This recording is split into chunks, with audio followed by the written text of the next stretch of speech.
हिंदी साहित्य की क्लासिक और कालजयी कहानियों के चैनल में आपका स्वागत है।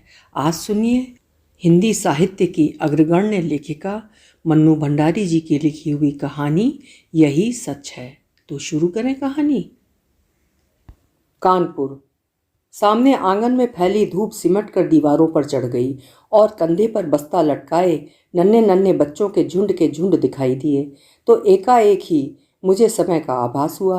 घंटा भर हो गया यहाँ खड़े खड़े और संजय का अभी तक पता नहीं। झुंझलाती सी मैं कमरे में आती हूँ। कोने में रखी मेज पर किताबें बिखरी पड़ी हैं, कुछ खुली कुछ बंद। मैं एक क्षण उन्हें देखती रहती हूँ, फिर निरुद्देश्य सी कपड़ों की अलमारी खोलकर सरसरी सी नज़र से कपड़े देखती हूँ। सब बिखरे पड़े हैं। इतनी देर यूं ही व्यर्थ खड़ी रही, इन्हें ही ठीक कर लेती, पर मन नहीं करता और फिर बंद कर देती हूँ। नहीं आना था तो व्यर्थ ही मुझे समय क्यों दिया। फिर यह कोई आज की ही बात है। हमेशा संजय अपने बताए हुए समय से घंटे 2 घंटे देरी करके आता है और मैं हूँ कि उसी क्षण से प्रतीक्षा करने लगती हूँ। उसके बाद लाख कोशिश करके भी तो किसी काम में अपना मन नहीं लगा पाती। वो क्यों नहीं समझता कि मेरा समय बहुत अमूल्य है। थीसिस पूरी करने के लिए अब मुझे सारा समय पढ़ाई में ही लगाना चाहिए, पर यह बात उसे कैसे समझाऊं। मेज पर बैठकर मैं फिर पढ़ने का उपक्रम करने लगती हूँ, पर मन है कि लगता ही नहीं। पर्दे के जरा से हिलने से दिल की धड़कन बढ़ जाती है और बार बार नज़र घड़ी के सरकते हुए कांटों पर दौड़ जाती है। हर समय यही लगता है, वो आया वो आया। तभी मेहता साहब की 5 साल की छोटी बच्ची झिझकती सी कमरे में आती है। आंटी, हमें कहानी सुनाओगी? नहीं, अभी नहीं, पीछे आना, मैं रुखाई से जवाब देती हूँ। वो भाग जाती है। ये मिसेस मेहता भी एक ही हैं। यूँ तो महीनों शायद मेरी सूरत भी नहीं देखती, पर बच्ची को जब तक मेरा सिर खाने भेज देती हैं। मेहता साहब तो फिर भी कभी कभी 8-10 दिन में खैरियत पूछ ही लेते हैं, पर वे तो बेहद अकड़ू मालूम होती हैं। अच्छा ही है, ज़्यादा दिलचस्पी दिखाती तो क्या मैं इतनी आज़ादी से घूम फिर सकती थी। खट खट खट, वही परिचित पदध्वनि। तो आ गया संजय। मैं बरबस ही अपना सारा ध्यान पुस्तक में केंद्रित कर लेती हूँ। रजनीगंधा के ढेर सारे फूल लिए संजय मुस्कुराता सा दरवाजे पर खड़ा है। मैं देखती हूँ, पर मुस्कुराकर स्वागत नहीं करती। हंसता हुआ वो आगे बढ़ता है और फूलों को मेज पर पटक कर पीछे से मेरे दोनों कंधे दबाता हुआ पूछता है, बहुत नाराज हो? रजनीगंधा की महक से जैसे सारा कमरा महकने लगता है। मुझे क्या करना है नाराज होकर, मैं रुखाई से कहती हूँ। वो कुर्सी सहित मुझे घुमाकर अपने सामने कर लेता है और बड़े दुलार के साथ ठोड़ी उठाकर कहता है, तुम ही बताओ क्या करता। क्वालिटी में दोस्तों के बीच फंसा था, बहुत कोशिश करके भी उठ नहीं पाया। सबको नाराज करके आना अच्छा भी तो नहीं लगता। इच्छा होती है कह दूँ, तुम्हें दोस्तों का ख्याल है, उनके बुरा मानने की चिंता है, बस मेरी ही नहीं है। पर कुछ कह नहीं पाती, एकटक उसके चेहरे की ओर देखती रहती हूँ। उसके सांवले चेहरे पर पसीने की बूंदें चमक रही हैं। कोई और समय होता तो मैंने अपने आंचल से इन्हें पोंछ दिया होता, पर आज नहीं। वो मंद मंद मुस्कुरा रहा है, उसकी आंखें क्षमा याचना कर रही हैं, पर मैं क्या करूं। तभी वो अपनी आदत के अनुसार कुर्सी के हत्थे पर बैठकर मेरे गाल सहलाने लगता है। मुझको उसकी इस बात पर गुस्सा आता है। हमेशा इसी तरह करेगा और फिर दुनिया भर का लाड़ दुलाड़ दिखलाएगा। वो जानता जो है कि इसके आगे मेरा क्रोध टिक नहीं पाता। फिर उठकर वो फूलदान के पुराने फूल फेंक देता है और नए फूल लगाता है। फूल सजाने में वो कितना कुशल है। एक बार मैंने यूं ही कह दिया था कि मुझे रजनीगंधा के फूल बड़े पसंद हैं, तो उसने नियम ही बना लिया है कि हर चौथे दिन ढेर सारे फूल लाकर मेरे कमरे में लगा देता है। और अब तो मुझे भी ऐसी आदत हो गई है कि एक दिन भी कमरे में फूल ना रहें तो ना पढ़ने में मन लगता है ना सोने में। ये फूल जैसे संजय की उपस्थिति का आभास देते रहते हैं। थोड़ी देर बाद हम घूमने निकल जाते हैं। एकाएक ही मुझे इरा के पत्र की बात याद आती है, जो बात सुनाने के लिए मैं सवेरे से ही आतुर थी। इस गुस्सेबाजी में जाने कैसे उसे ही भूल गई। सुनो, इरा ने लिखा है कि किसी दिन भी मेरे पास इंटरव्यू का बुलावा आ सकता है, मुझे तैयार रहना चाहिए। कहाँ, कलकत्ता से? कुछ याद करते हुए संजय पूछता है और फिर एकाएक ही उछल पड़ता है। यदि तुम्हें वो जॉब मिल जाए तो मज़ा आ जाए दीपा, मज़ा आ जाए। हम सड़क पर हैं, नहीं तो अवश्य उसने आवेश में आकर कोई हरकत कर डाली होती। जाने क्यों मुझे उसका इस प्रकार प्रसन्न होना अच्छा नहीं लगता। क्या चाहता है कि मैं कलकत्ता चली जाऊं, उससे दूर? तभी सुनाई देता है, तुम्हें यह जॉब मिल जाए तो मैं भी अपना तबादला कलकत्ता ही करवा लूं, हेड ऑफिस में। यहाँ की रोज की किचकिच से तो मेरा मन उब गया है। कितनी बार सोचा कि तबादले की कोशिश करूं, पर तुम्हारे ख्याल ने हमेशा मुझे बांध लिया। ऑफिस में शांति हो जाएगी, पर मेरी शामें कितनी वीरान हो जाएंगी। उसके स्वर की आर्द्रता ने मुझे छू लिया। एकाएक ही मुझे लगने लगा कि रात बड़ी सुहावनी हो चली है। हम दूर निकलकर अपने प्रिय टेकरी पर जाकर बैठ जाते हैं। दूर दूर तक हल्की सी चांदनी फैली हुई है और शहर की तरह यहाँ का वातावरण धुएं से भरा हुआ नहीं है। वो दोनों पैर फैलाकर बैठ जाता है और घंटों मुझे अपने ऑफिस के झगड़े की बात सुनाता है और फिर कलकत्ता साथ जाकर जीवन बिताने की योजनाएं बनाता है। मैं कुछ नहीं बोलती, बस एकटक उसे देखती हूँ, देखती रहती हूँ। जब वो चुप हो जाता है तो बोलती हूँ, मुझे तो इंटरव्यू में जाते हुए बड़ा डर लगता है। पता नहीं कैसे क्या पूछते होंगे। मेरे लिए तो ये पहला ही मौका है। वो खिलखिलाकर हंस पड़ता है। तुम भी एक ही मूर्ख हो। घर से दूर यहाँ कमरा लेकर अकेली रहती हो, रिसर्च कर रही हो, दुनिया भर में घूमती फिरती हो और इंटरव्यू के नाम से डर लगता है। क्यों? और गाल पर हल्की सी चपत जमा देता है। फिर समझाता हुआ कहता है, और देखो, आजकल ये इंटरव्यू आदि तो सब दिखावा मात्र होते हैं, वहाँ किसी जान पहचान वाले से इन्फ्लुएंस डलवाना जाकर। पर कलकत्ता तो मेरे लिए एकदम नई जगह है। वहाँ इराक को छोड़कर मैं किसी को जानती भी नहीं। अब उन लोगों की कोई जान पहचान हो तो बात दूसरी है। असहाय सी मैं कहती हूँ, और किसी को नहीं जानती। फिर मेरे चेहरे पर नज़र गड़ाकर पूछता है, निशीत भी तो वहीं है? होगा, मुझे क्या करना उससे। मैं एकदम ही भन्ना कर जवाब देती हूँ। पता नहीं क्यों मुझे लग ही रहा था कि अब वो यही बात कहेगा। कुछ नहीं करना, वो छेड़ने के लहजे में कहता है, और मैं भभक पड़ती हूँ। देखो संजय, मैं 1000 बार तुमसे कह चुकी हूँ कि उसे लेकर मुझे मजाक मत किया करो। मुझे इस तरह का मजाक जरा भी पसंद नहीं है। वो खिलखिलाकर हंस पड़ता है, पर मेरा तो मूड ही खराब हो जाता है। हम लौट पड़ते हैं। वो मुझे खुश करने के इरादे से मेरे कंधे पर हाथ रख देता है। मैं झटक कर हाथ हटा देती हूँ। क्या कर रहे हो? कोई देख लेगा तो क्या कहेगा? कौन है यहाँ जो देख लेगा? और देख लेगा तो देख ले, आप ही कुढ़ेगा। नहीं, हमें पसंद नहीं है ये बेशर्मी। और सच, मुझे रास्ते में ऐसी हरकतें पसंद नहीं हैं, चाहे रास्ता निर्जन ही क्यों ना हो। पर है तो रास्ता ही, फिर कानपुर जैसी जगह। कमरे में लौटकर मैं उसे बैठने को कहती हूँ, पर वो बैठता नहीं, बस बाहों में भरकर एक बार चूम लेता है। ये भी जैसे उसका रोज का नियम है। वो चला जाता है। मैं बाहर बालकनी में निकलकर उसे देखती रहती हूँ। उसका आकार छोटा होते होते सड़क के मोड़ पर जाकर लुप्त हो जाता है। मैं उधर ही देखती रहती हूँ, निरुद्देश्य सी, खोई खोई सी। फिर आकर पढ़ने बैठ जाती हूँ। रात में सोती हूँ तो देर तक मेरी आंखें मेज पर लगे रजनीगंधा के फूलों को ही निहारती रहती हैं। जाने क्यों, अक्सर मुझे भ्रम हो जाता है कि ये फूल नहीं हैं, मानो संजय की अनेकानेक आंखें हैं जो मुझे देख रही हैं, सहला रही हैं, दुलरा रही हैं। और अपने को यूं असंख्य आंखों से निरंतर देखे जाने की कल्पना से ही मैं लजा जाती हूँ। मैंने संजय को भी एक बार ये बात बताई थी तो वो खूब हंसा था, और फिर मेरे गालों को सहलाते हुए उसने कहा था कि मैं पागल हूँ, निरी मूर्खा हूँ। कौन जाने, शायद उसका कहना ही ठीक हो, शायद मैं पागल ही हूँ। कानपुर।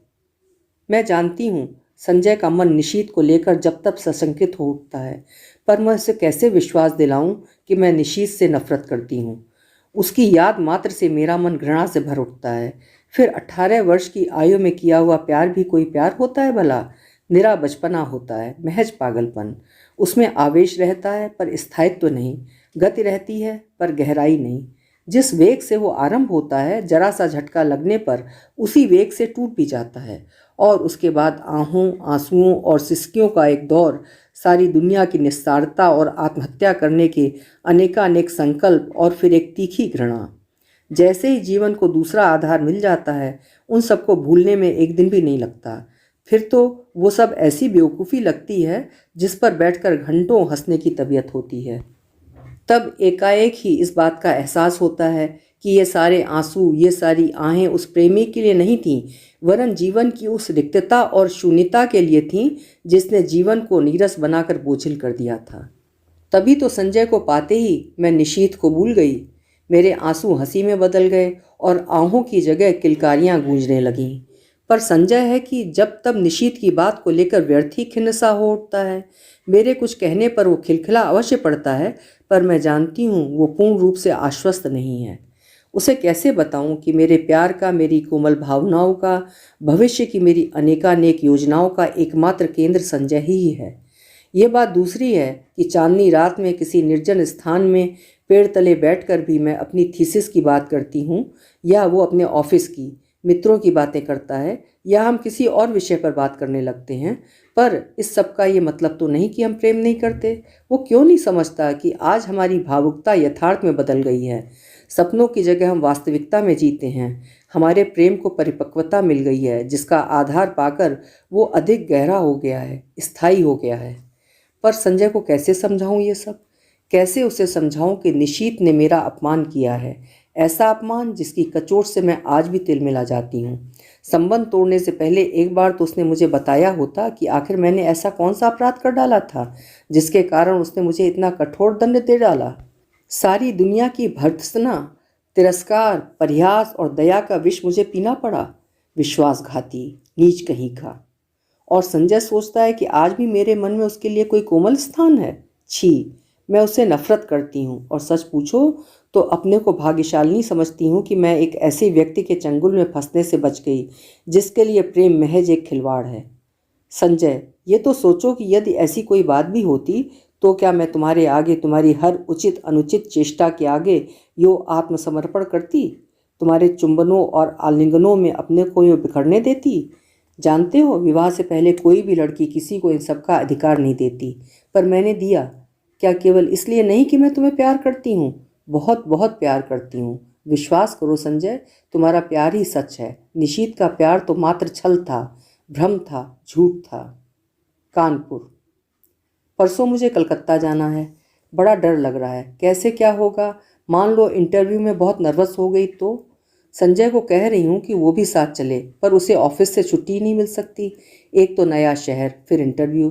अपना कोई साथ होता तो बड़ा सहारा मिल जाता। मैं कमरा लेकर अकेली रहती हूँ, यूँ अकेली घूम फिर भी लेती हूँ। तो संजय सोचता है मुझ में बड़ी हिम्मत है, पर सच बड़ा डर लग रहा है। बार बार मैं मान लेती हूँ कि मुझे नौकरी मिल गई है और मैं संजय के साथ वहाँ रहने लगी हूँ। कितनी सुंदर कल्पना है, कितनी मादक। पर इंटरव्यू का भय मादकता में भरे इस स्वप्न जाल को छिन्न भिन्न कर देता है। काश संजय भी किसी तरह मेरे साथ चल पाता।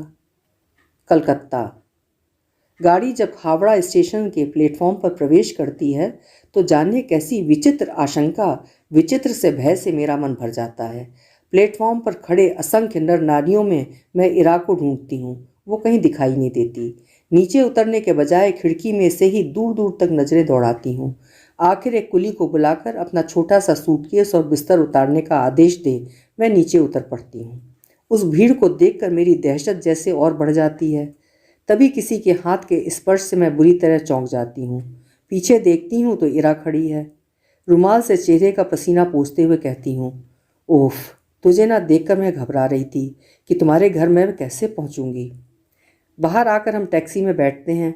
अभी तक मैं स्वस्थ नहीं हो पाई हूँ। जैसे ही हावड़ा पुल पर गाड़ी पहुँचती है, हुगली के जल को स्पर्श करती हुई ठंडी हवाएं तन मन को एक ताजगी से भर देती हैं।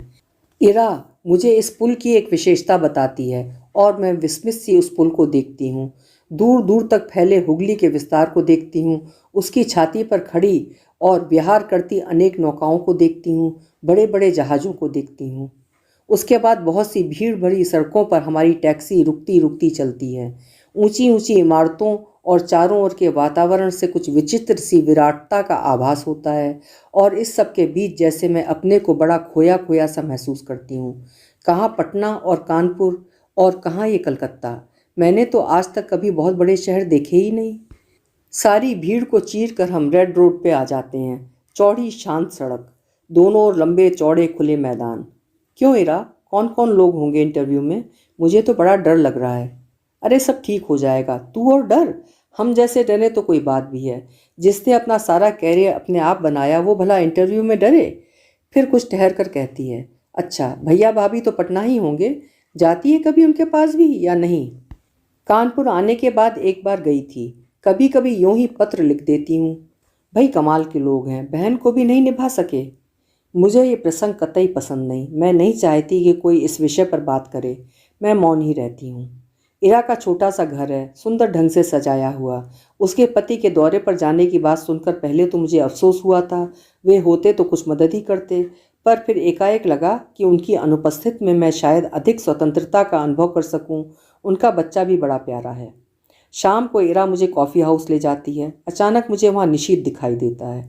मैं सकपका कर नज़र घुमा लेती हूँ, पर वो हमारी मेज पर ही आ पहुँचता है। विवश होकर मुझे उधर देखना पड़ता है, नमस्कार भी करना पड़ता है, इरा का परिचय भी करवाना पड़ता है।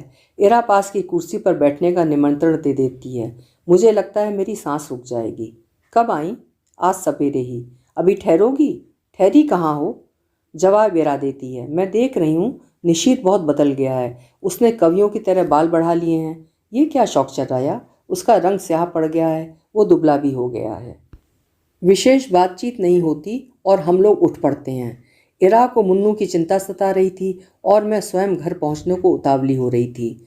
कॉफ़ी हाउस से धर्मतल्ला तक वो पैदल चलता हुआ हमारे साथ आता है। इरा उससे बातें कर रही है, मानो वो इरा का ही मित्र हो। इरा अपना पता समझा देती है और वो दूसरे दिन 9 बजे आने का वायदा करके चला जाता है। पूरे 3 साल बाद निशीथ का यूँ मिलना, ना चाहकर भी जैसे अतीत आंखों के सामने खुल जाता है। बहुत दुबला हो गया है निशीथ। लगता है जैसे मन में कोई कहीं गहरी पीड़ा छिपाए बैठा है। मुझसे अलग होने का दुख तो नहीं साल रहा है इसे। कल्पना चाहे कितनी भी मधुर क्यों ना हो, एक तृप्त युक्त आनंद देने वाली क्यों ना हो, पर मैं जानती हूँ ये झूठ है। यदि ऐसा ही था तो कौन उसे कहने गया था कि तुम इस संबंध को तोड़ दो? उसने अपनी इच्छा से ही तो ये सब किया था। एकाएक ही मेरा मन कटु हो उठता है। यही तो है वो व्यक्ति जिसने मुझे अपमानित करके सारी दुनिया के सामने छोड़ दिया था, महज उपहास का पात्र बनाकर। ओह, क्यों नहीं मैंने उसे पहचानने से इनकार कर दिया? जब वो मेज के पास आकर खड़ा हुआ तो क्यों नहीं मैंने कह दिया कि माफ़ कीजिए, मैं आपको पहचानती नहीं। जरा उसका खिसियाना तो देखती। वो कल भी आएगा। मुझे उसे साफ साफ मना कर देना चाहिए था कि मैं उसकी सूरत भी नहीं देखना चाहती, मैं उससे नफरत करती हूँ। अच्छा है, आए कल। मैं उसे बता दूंगी कि जल्दी ही मैं संजय से विवाह करने वाली हूँ। ये भी बता दूंगी कि मैं पिछला सब कुछ भूल चुकी हूँ। ये भी बता दूंगी कि मैं उससे घृणा करती हूँ और ज़िंदगी में कभी माफ़ नहीं कर सकती। ये सब सोचने के साथ साथ जाने क्यों मेरे मन में ये बात भी उठ रही है कि 3 साल हो गए, अभी तक निशीथ ने विवाह क्यों नहीं किया? करे ना करे मुझे क्या? क्या वो आज भी मुझसे कुछ उम्मीद रखता है? मूर्ख कहीं का। संजय, मैंने तुमसे कितना कहा था कि तुम मेरे साथ चलो, पर तुम नहीं आए। इस समय जबकि मुझे तुम्हारी इतनी इतनी याद आ रही है। बताओ मैं क्या करूं? कलकत्ता। नौकरी पाना इतना मुश्किल है, इसका मुझे गुमान तक नहीं था। इरा कहती है कि 150 की नौकरी के लिए खुद मिनिस्टर तक सिफारिश करने पहुंच जाते हैं, फिर यह तो 300 का जॉब है। निशीथ सवेरे से शाम तक इसी चक्कर में भटका है, यहाँ तक कि उसने अपने ऑफिस से भी छुट्टी ले ली है। वो क्यों मेरे काम में इतनी दिलचस्पी ले रहा है? उसका परिचय बड़े बड़े लोगों में है और वो कहता है कि जैसे भी होगा ये काम मुझे दिलाकर ही मानेगा, पर आखिर क्यों? कल मैंने सोचा था कि अपने व्यवहार की रुखाई से मैं स्पष्ट कर दूंगी कि अब वो मेरे पास ना आए। 8:45 के करीब जब मैं अपने टूटे हुए बाल फेंकने खिड़की पर गई तो देखा घर से थोड़ी दूर पर निशीथ टहल रहा है। वही लंबे बाल, कुर्ता पजामा। तो वो समय से पहले ही आ गया। संजय होता तो 11 के पहले नहीं पहुंचता। समय पर पहुंचना तो वो जानता ही नहीं। उसे यूँ चक्कर काटते देख मेरा मन जाने कैसा हो आया, और जब वो आया तो मैं चाहकर भी कटु नहीं हो सकी। मैंने उसे कलकत्ता आने का मकसद बताया तो लगा कि वो बड़ा प्रसन्न हुआ। वहीं बैठे बैठे फ़ोन करके उसने इस नौकरी के संबंध में सारी जानकारी प्राप्त कर ली। कैसे क्या करना होगा उसकी योजना भी बना डाली। बैठे बैठे फ़ोन से ऑफिस की सूचना भी दे दी कि आज वो ऑफिस नहीं आएगा। विचित्र स्थिति मेरी हो रही थी। उसके इस अपनत्व भरे व्यवहार को मैं स्वीकार भी नहीं कर पाती थी, नकार भी नहीं पाती थी। सारा दिन मैं उसके साथ घूमती रही थी, पर काम की बात के अतिरिक्त उसने एक भी बात नहीं की। मैंने कई बार चाहा कि संजय की बात बता दूं, पर बता नहीं सकी। सोचा कहीं ये सुनकर वो दिलचस्पी लेना कम ना कर दे। उसके आज भर के प्रयत्नों से ही मुझे काफ़ी उम्मीद हो चली थी। यह नौकरी मेरे लिए कितनी आवश्यक है। मिल जाए तो संजय कितना प्रसन्न होगा। हमारे वैवाहिक जीवन के आरंभिक दिन कितने सुख से बीतेंगे। शाम को हम घर लौटते हैं। मैं उसे बैठने को कहती हूँ, पर वो बैठता नहीं, बस खड़ा ही रहता है। उसके चौड़े ललाट पर पसीने की बूंदें चमक रही हैं। एकाएक ही मुझे लगता है इस समय संजय होता तो मैं अपने आंचल से उसका पसीना पोंछ देती, और वो क्या बिना बाहों में भरे, बिना प्यार किए यूं ही चला जाता? अच्छा तो चलता हूँ। यंत्र चलित से मेरे हाथ जुड़ जाते हैं। वो लौट पड़ता है और मैं ठगी सी देखती रहती हूँ। सोते समय मेरी आदत है कि मैं संजय के लाए हुए फूलों को निहारती रहती हूँ। यहाँ वे फूल नहीं हैं तो बड़ा सूना सूना सा लग रहा है। पता नहीं संजय, तुम इस समय क्या कर रहे हो? 3 दिन हो गए, किसी ने बाहों में भरकर प्यार तक नहीं किया। कलकत्ता। आज सवेरे मेरा इंटरव्यू हो गया। मैं शायद बहुत नर्वस हो गई थी और जैसे उत्तर मुझे देने चाहिए वैसे नहीं दे पाई। पर निशीत ने आकर बताया कि मेरा चुना जाना करीब करीब तय हो गया है। मैं जानती हूँ ये सब निशीत की वजह से ही हुआ है। ढलते सूरज की धूप निशीत के बाएं गाल पर पड़ रही थी और सामने बैठा निशीत इतने दिन बाद एक बार मुझे फिर बड़ा प्यारा सा लगा। मैंने देखा मुझसे ज़्यादा वो प्रसन्न है। वो कभी किसी का एहसान नहीं लेता, पर मेरी खातिर उसने न जाने कितने लोगों का एहसान लिया। आखिर क्यों? क्या वो चाहता है कि मैं कलकत्ता आकर रहूं उसके साथ, उसके पास? एक अजीब सी पुलक से मेरा तन मन सिहर उठता है। वो ऐसा क्यों चाहता है? उसका ऐसा चाहना बहुत गलत है, बहुत अनुचित है।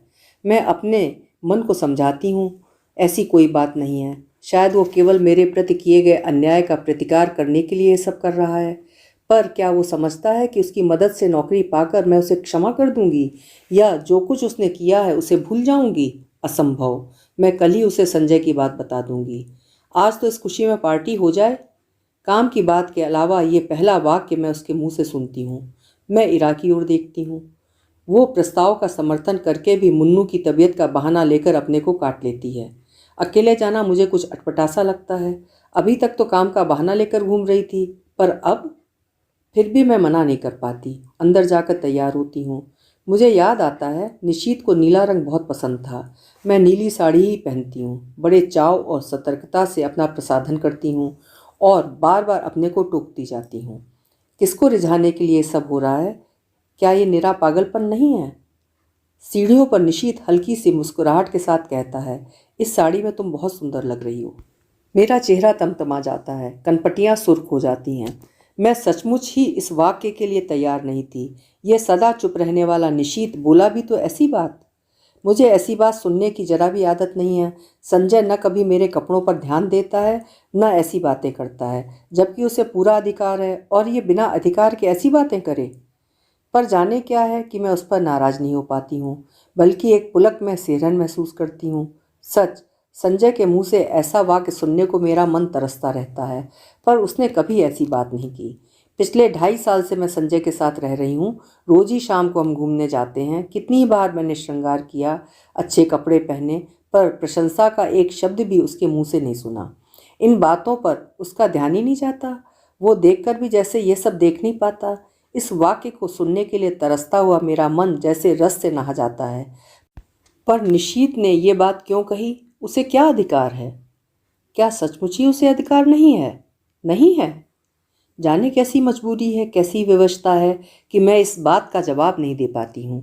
निश्चयात्मक दृढ़ता से नहीं कह पाती कि साथ चलते इस व्यक्ति को सचमुच ही मेरे विषय में ऐसी अवांछित बात कहने का कोई अधिकार नहीं है। हम दोनों टैक्सी में बैठते हैं। मैं सोचती हूँ आज मैं इसे संजय की बात बता दूंगी। Sky room.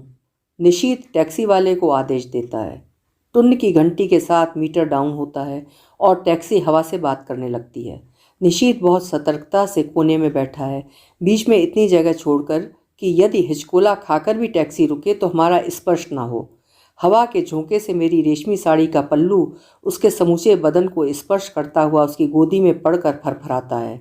वो उसे हटाता नहीं है। मुझे लगता है ये रेशमी सुवासित पल्लू उसके तन मन को रस से भिगो रहा है। यह स्पर्श उसे पुलकित कर रहा है। मैं विजय के अकथनीय आह्लाद से भर जाती हूँ। आज भी मैं संजय की बात नहीं कह पाती, चाहकर भी नहीं कह पाती। अपनी इस विवशता पर मुझे खींच भी आती है, पर मेरा मुंह है कि खुलता ही नहीं। मुझे लगता है कि मैं जैसे बहुत बड़ा अपराध कर रही हूँ, पर फिर भी कुछ नहीं कह सकी। यह निशीत कुछ बोलता क्यों नहीं? उसका यूं कोने में दुबक कर निर्विकार भाव से बैठे रहना मुझे कतई अच्छा नहीं लगता। एकाएक ही मुझे संजय की याद आने लगती है। इस समय वो यहाँ होता तो उसका हाथ मेरी कमर में लिपटा होता। यूँ सड़क पर ऐसी हरकतें मुझे स्वयं पसंद नहीं, पर आज जाने क्यों किसी की बाहों की लपेट के लिए मेरा मन ललक उठता है। मैं जानती हूँ कि जब निशीत बगल में बैठा हो उस समय ऐसी इच्छा करना या ऐसी बातें सोचना भी कितना अनुचित है, पर मैं क्या करूँ? जितनी द्रुत गति से टैक्सी चली जा रही है, मुझे लगता है उतनी ही द्रुत गति से मैं भी बही जा रही हूँ। अनुचित अवांछित दिशाओं की ओर। टैक्सी झटका खाकर रुकती है तो मेरी चेतना लौटती है। मैं जल्दी से दाहिनी ओर का फाटक खोलकर कुछ इस हड़बड़ी से नीचे उतर पड़ती हूँ मानो अंदर निशीथ मेरे साथ कोई बदतमीजी कर रहा हो। अजी इधर से नहीं उतरना चाहिए कभी, टैक्सी वाला कहता है तो अपनी गलती का भान होता है। उधर निशीथ खड़ा है, इधर मैं, बीच में टैक्सी। पैसे लेकर टैक्सी चली जाती है तो हम दोनों एक दूसरे के आमने सामने हो जाते हैं। एकाएक ही मुझे ख्याल आता है कि टैक्सी के पैसे आज तो मुझे ही देने चाहिए थे, पर अब क्या हो सकता था।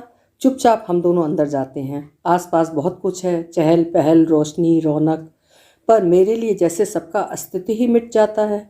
मैं अपने को सबकी नज़रों से ऐसे बचाकर चलती हूँ मानो मैंने कोई अपराध कर डाला हो और कोई मुझे पकड़ न ले। क्या सचमुच ही मुझसे कोई अपराध हो गया है। आमने सामने हम दोनों बैठ जाते हैं। मैं होस्ट हूँ, फिर भी उसका पार्ट वही अदा कर रहा है, वही ऑर्डर देता है। बाहर की हलचल और उससे अधिक मन की हलचल में मैं अपने को खोया खोया सा महसूस करती हूँ। हम दोनों के सामने बैरा कोल्ड कॉफ़ी के गिलास और खाने का कुछ सामान रख जाता है। मुझे बार बार लगता है कि निशीथ कुछ कहना चाह रहा है। मैं उसके होंठों की धड़कन तक महसूस करती हूँ। वो जल्दी से कॉफ़ी का स्ट्रा मुंह से लगा लेता है। मूर्ख कहीं का। वो सोचता है मैं बेवकूफ़ हूँ। मैं अच्छी तरह जानती हूँ कि इस समय वो क्या सोच रहा है। 3 दिन साथ रहकर भी हमने उस प्रसंग को नहीं छेड़ा। शायद नौकरी की बात ही हमारे दिमागों पर छाई हुई थी, पर आज अवश्य वो बात आएगी। ना आए ये कितना अस्वाभाविक है, पर नहीं, स्वाभाविक शायद यही है। 3 साल पहले जो अध्याय सदा के लिए बंद हो गया, उसे उलट कर देखने का साहस शायद हम दोनों में से किसी में नहीं है। जो संबंध टूट गए, अब उन पर कौन बात करे। मैं तो कभी नहीं करूँगी, पर उसे तो करना चाहिए। तोड़ा उसने था, बात भी वही आरंभ करे। मैं क्यों करूँ, और मुझे क्या पड़ी है। मैं तो जल्दी ही संजय से विवाह करने वाली हूँ। क्यों नहीं मैं अभी संजय की बात बता देती। पर जाने कैसी विवशता है, जाने कैसा मोह है कि मैं मुंह नहीं खोल पाती। एकाएक मुझे लगता है जैसे उसने कुछ कहा।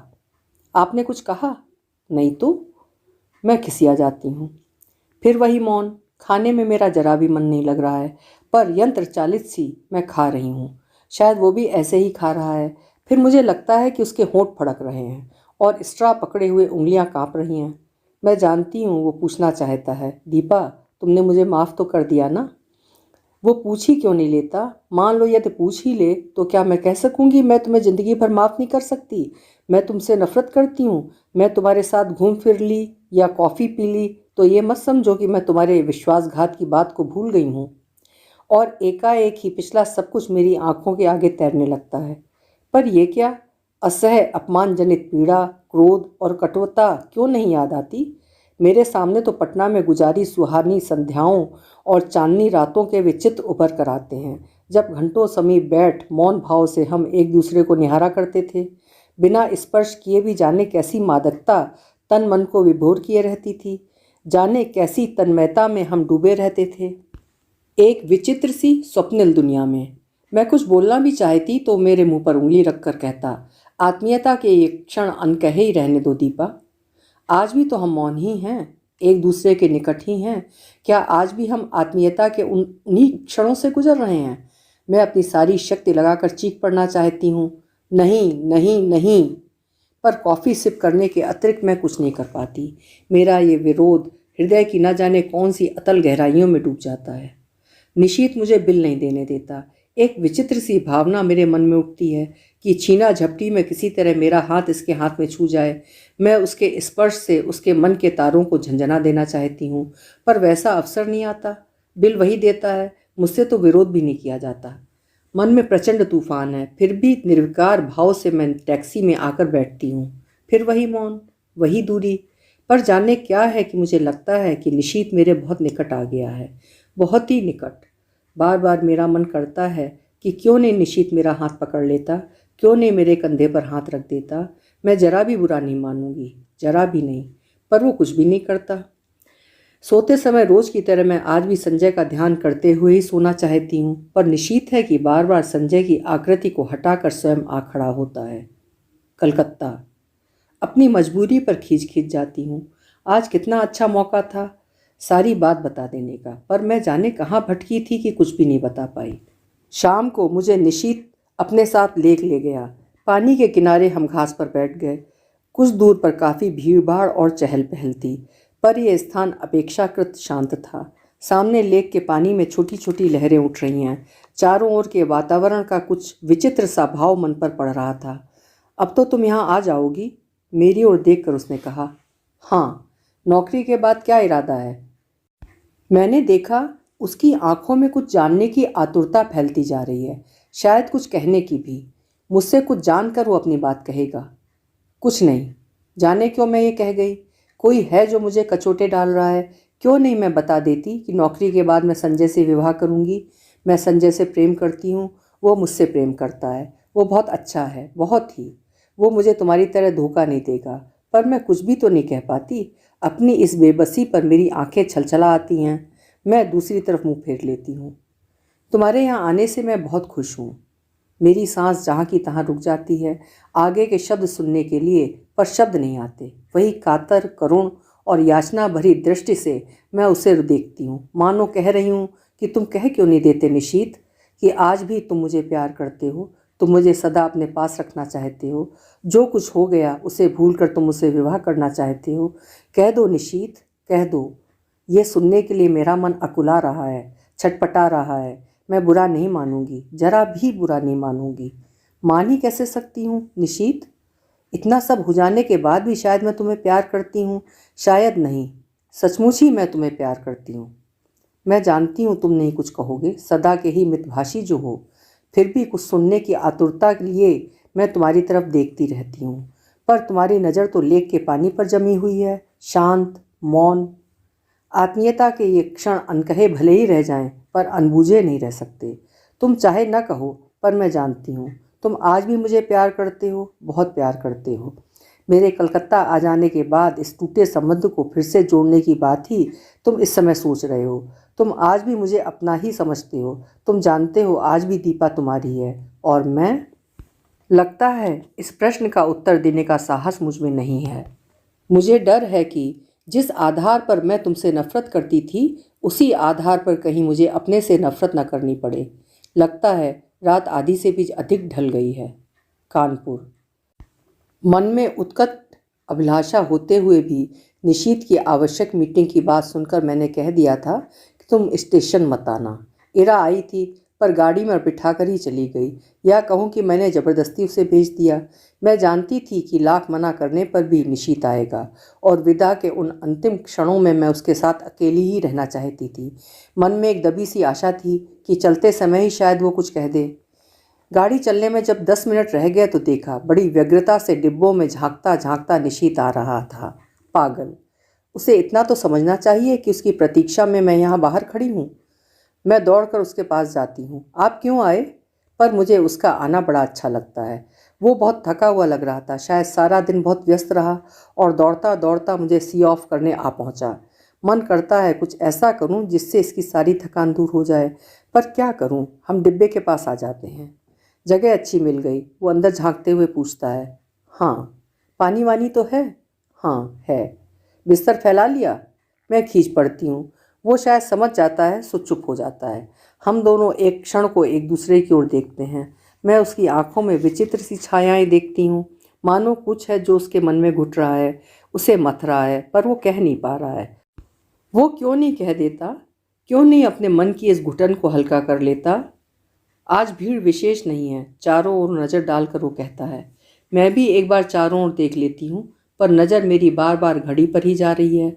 जैसे जैसे समय सरक रहा है, मेरा मन किसी गहरे अवसाद में डूब रहा है। मुझे कभी उस पर दया आती है तो कभी खींच। गाड़ी चलने में केवल 3 मिनट बाकी रह गए हैं। एक बार फिर हमारी नज़रें मिलती हैं। ऊपर चढ़ जाओ, अब गाड़ी चलने वाली है। बड़ी असहाय सी नज़र से मैं उसे देखती हूँ, मानो कह रही हूँ तुम ही चढ़ा दो, और फिर धीरे धीरे चढ़ जाती हूँ। दरवाजे पर मैं खड़ी हूँ और वो नीचे प्लेटफॉर्म पर। जाकर पहुँचने की खबर देना। जैसे ही मुझे इधर कुछ निश्चित रूप से मालूम होगा तो मैं सूचना दूंगा। मैं कुछ बोलती नहीं, बस उसे देखती रहती हूँ। सीटी, हरी झंडी, फिर सीटी। मेरी आंखें छलछला आती हैं। गाड़ी एक हल्के से झटके के साथ सरकने लगती है। वो गाड़ी के साथ साथ कदम आगे बढ़ाता है और मेरे हाथ पर धीरे से अपना हाथ रख देता है। मेरा रोम रोम सिहर उठता है। मन करता है चिल्ला पड़ूं, मैं सब समझ गई निशीत, सब समझ गई। जो तुम इन 4 दिनों में नहीं कह पाए वो तुम्हारे इस क्षणिक स्पर्श ने कह दिया। विश्वास करो, यदि तुम मेरे हो तो मैं भी तुम्हारी हूँ, केवल तुम्हारी, एकमात्र तुम्हारी। पर मैं कुछ नहीं कह पाती, बस साथ चलते निशीत को देखती भर रहती हूँ। गाड़ी की गति पकड़ते ही वो हाथ को जरा सा दबा कर छोड़ देता है। मेरी छलछलाई आंखें मुन जाती हैं। मुझे लगता है ये स्पर्श, ये सुख, ये क्षण ही सत्य है, बाकी सब झूठ है। अपने को भूलने का, भरमाने का, छलने का असफल प्रयास है। आंसू भरी आंखों से मैं प्लेटफॉर्म को पीछे छूटता हुआ देखती हूँ। सारी आकृतियाँ धुंधली सी दिखाई देती हैं। असंख्य हिलते हुए हाथों के बीच निशीत के हाथ को, उस हाथ को जिसने मेरा हाथ पकड़ा था, ढूंढने का असफल सा प्रयास करती हूँ। गाड़ी प्लेटफॉर्म को पार कर जाती है और दूर दूर तक कलकत्ता की जगमगाती बत्तियाँ दिखाई देती हैं। धीरे धीरे वे सब दूर हो जाती हैं, पीछे छूटती जाती हैं। मुझे लगता है ये दैत्याकार ट्रेन मुझे मेरे घर से कहीं दूर ले जा रही है, अनदेखी अनजानी राहों में गुमराह करने के लिए, भटकाने के लिए। बोझिल मन से मैं अपने फैलाए हुए बिस्तर पर लेट जाती हूँ। आंखें बंद करते ही सबसे पहले मेरे सामने संजय का चित्र उभरता है। कानपुर जाकर मैं उसे क्या कहूँगी? इतने दिनों तक उसे छलती आई, अपने को छलती आई, पर अब नहीं। मैं उसे सारी बात समझा दूंगी। कहूँगी, संजय, जिस संबंध को टूटा हुआ जानकर मैं भूल चुकी थी, उसकी जड़ें हृदय की किन अतल गहराइयों में जमी हुई थीं, इसका एहसास कलकत्ता में निशीत से मिलकर हुआ। याद आता है तुम निशीत को लेकर सदैव ही संदिग्ध रहते थे, पर तब मैं तुम्हें ईर्ष्यालु समझती थी। आज स्वीकार करती हूँ कि तुम जीते, मैं हारी। सच मानना संजय, 2.5 साल मैं स्वयं भ्रम में थी और तुम्हें भी भ्रम में डाल रखा था, पर आज भ्रम के, छलना के सारे ही जाल छिन्न भिन्न हो गए हैं। मैं आज भी निशीत को प्यार करती हूँ, और ये जानने के बाद एक दिन भी तुम्हारे साथ और छल करने का दुस्साहस कैसे करूँ? आज पहली बार मैंने अपने संबंधों का विश्लेषण किया तो जैसे सब कुछ ही स्पष्ट हो गया, और जब मेरे सामने सब कुछ स्पष्ट हो गया तो तुमसे कुछ भी नहीं छिपाऊंगी। तुम्हारे सामने मैं चाहूँ तो भी झूठ नहीं बोल सकती। आज लग रहा है तुम्हारे प्रति मेरे मन में जो भी भावना है वो प्यार की नहीं, केवल कृतज्ञता की है। तुमने मुझे उस समय सहारा दिया था जब अपने पिता और निशीत को खोकर मैं चूर चूर हो चुकी थी। सारा संसार मुझे वीरान नजर आने लगा था। उस समय तुमने अपने स्नेहिल स्पर्श से मुझे जिला दिया। मेरा मुरझाया मरा मन हरा हो उठा। मैं कृतकृत्य हो उठी और समझने लगी कि मैं तुमसे प्यार करती हूँ। पर प्यार की बेसुध घड़ियाँ, वे विभोर क्षण, तन्मयता के वे पल जहाँ शब्द चूक जाते हैं, हमारे जीवन में कभी नहीं आए। तुम ही बताओ, आए कभी? तुम्हारी असंख्य आलिंगनों और चुंबनों के बीच भी एक क्षण के लिए भी तो मैंने कभी तन मन की सुध बिसरा देने वाली पुलक या मादकता का अनुभव नहीं किया।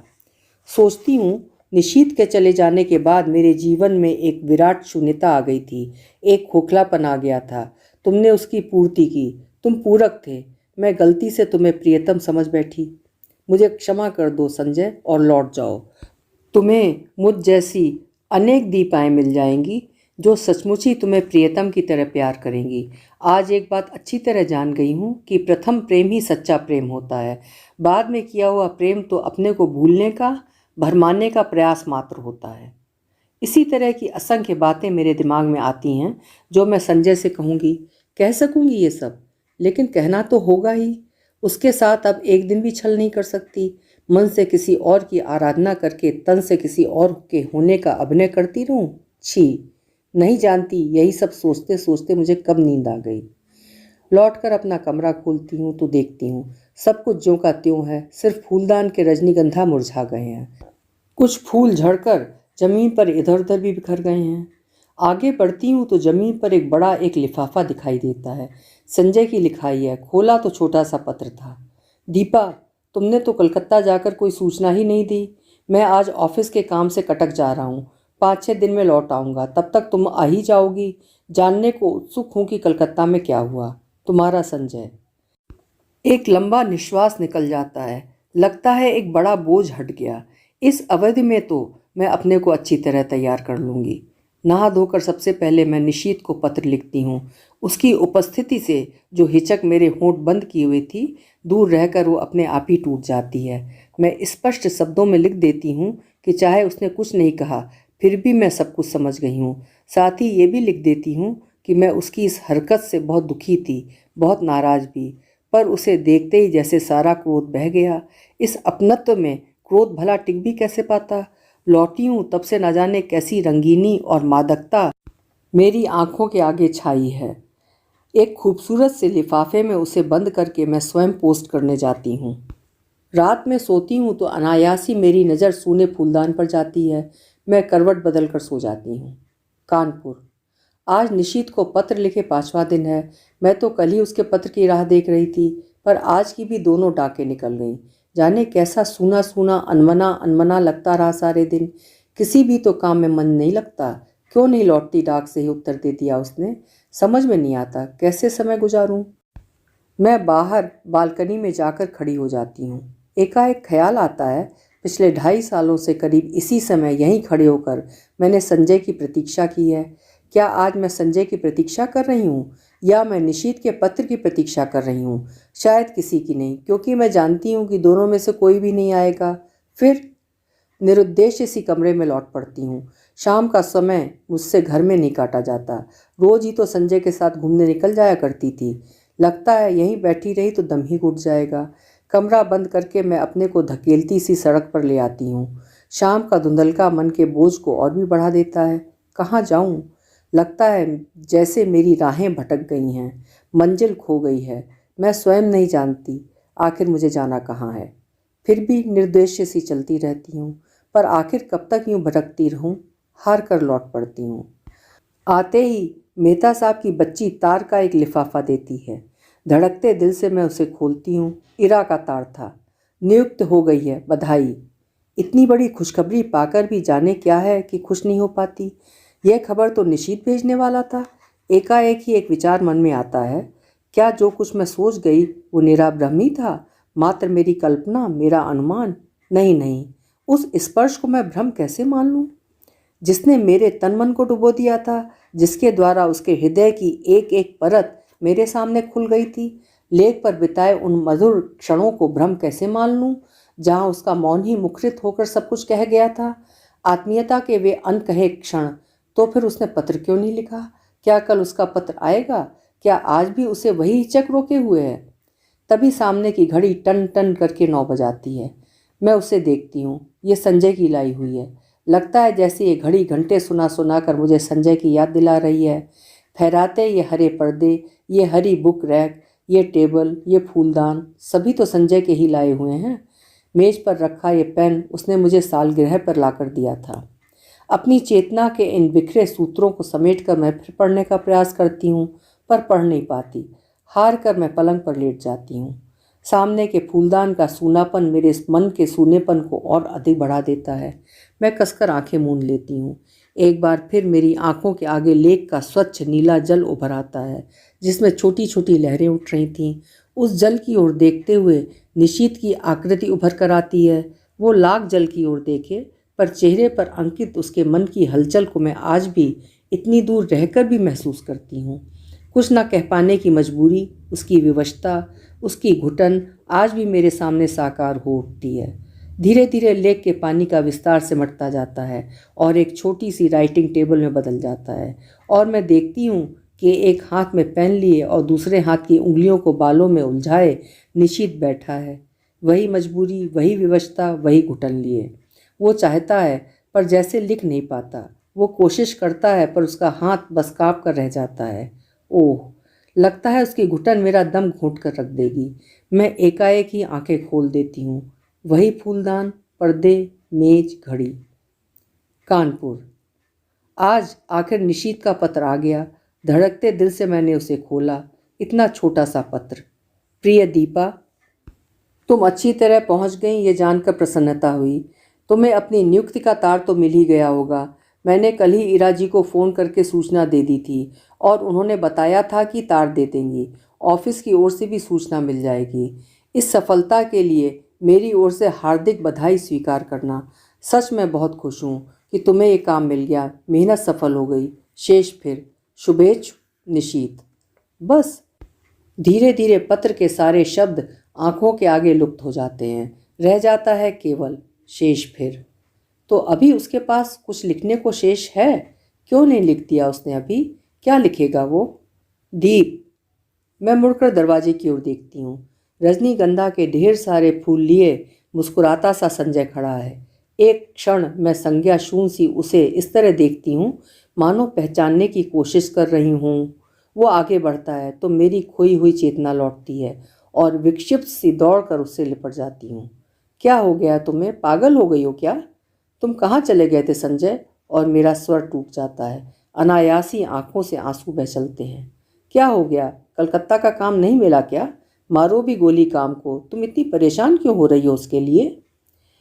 पर मुझसे कुछ नहीं बोला जाता। बस मेरी बाहों की जकड़ कसती जाती है। रजनीगंधा की महक धीरे धीरे मेरे तन मन पर छा जाती है। तभी मैं अपने भाल पर संजय के अधरों का स्पर्श महसूस करती हूँ और मुझे लगता है ये स्पर्श, ये सुख, ये क्षण ही सत्य है। वो सब झूठ था, मिथ्या था, भ्रम था और हम दोनों एक दूसरे के आलिंगन में बंधे रहते हैं, चुंबित प्रतिचुंबित। अभी आप सुन रहे थे मन्नू भंडारी जी की लिखी हुई उनकी प्रसिद्ध कहानी यही सच है। आपको कहानी कैसी लगी कमेंट बॉक्स में ज़रूर लिखिएगा। फिर मिलेंगे। आपका समय शुभ हो।